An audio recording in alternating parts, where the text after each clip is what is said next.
આજના વિડીયોની અંદર જૂન, જુલાઈ, ઓગસ્ટ અને સપ્ટેમ્બર મહિનાની આપણે વાત કરવાની છે, જેમાં જૂન, જુલાઈ અને ઓગસ્ટની વાત કરી લીધી છે અને સપ્ટેમ્બર મહિનાની અંદર વરસાદ કેવો રહેશે તેના વિશે પણ વાત કરવાની છે. મિત્રો, આ બધી આપણે આગાહી એડવાન્સ આગાહી આપતા હોઈએ છીએ. આગાહીઓમાં લગભગ 40% જેટલી આગાહી લગભગ ખોટી પડતી હોય છે અને 70% જેટલી આગાહી છે જે સાચી પણ પડતી હોય છે.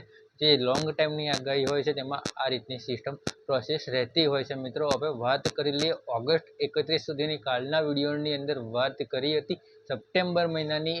આપણે 31 ઓગસ્ટની ભારે વરસાદની વાત કરી હતી. સપ્ટેમ્બર મહિનાની 6 તારીખ સુધી જે આ ભારે વરસાદની વાત કરી હતી, સપ્ટેમ્બર મહિનાની 6 તારીખ સુધી ભારે વરસાદ રહેવાની શક્યતાઓ છે, જેમાં અતિવૃષ્ટિ પડશે. જ્યાં આગળ વરસાદ પડશે ત્યાં અતિવૃષ્ટિ જેવો વરસાદ થશે. એક પ્રકારે અતિવૃષ્ટિનો માહોલ હોય તેવો વરસાદ થશે તેવી આપણે કાલે વાત કરતી એ જ મુજબની વાત છે. 6 તારીખ સુધી અતિવૃષ્ટિનો વરસાદ થશે અને પછી આપણે જે વાત કરીએ ને હવે તે 10 થી લઈને 16 તારીખ સુધીમાં રાજ્યમાં છૂટાછવાયા વરસાદ થશે. પણ એ જે રાઉન્ડ છે એ રાઉન્ડમાં એટલો મોટો અતિ ભારે વરસાદ નહીં હોય. જે વરસાદનું પ્રમાણ હશે તે નોર્મલ હશે, તો ક્યાંક ઝરમર ટાઈપ પણ વરસાદ હશે.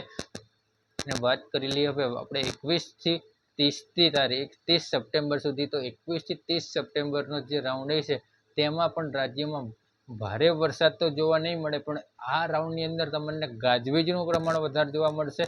પવનની સ્પીડ થોડી જોવા મળશે. એક પ્રકારે તોફાની વરસાદો કહી શકાય એવા મુજબના તોફાની વરસાદો હશે. આ વાત થઈ ગઈ સપ્ટેમ્બર મહિનાની. મિત્રો, હવે આપણે ગરમી ઉકળાટની વાત કરી લઈએ.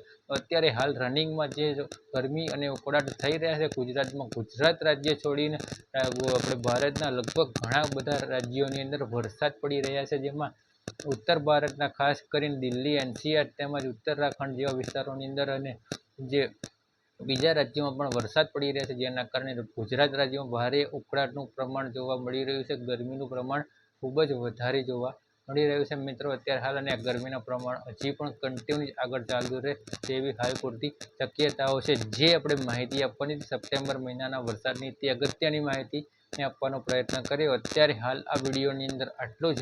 જે મિત્રો ચેનલ પર પહેલી વાર આવ્યા હોય, ચેનલને સબસ્ક્રાઈબ ના કરી ચેનલને સબસ્ક્રાઈબ કરે, વિડીયોને લાઈક કરીને વિડીયોને તમામ ગ્રુપમાં શેર કરી દેવો.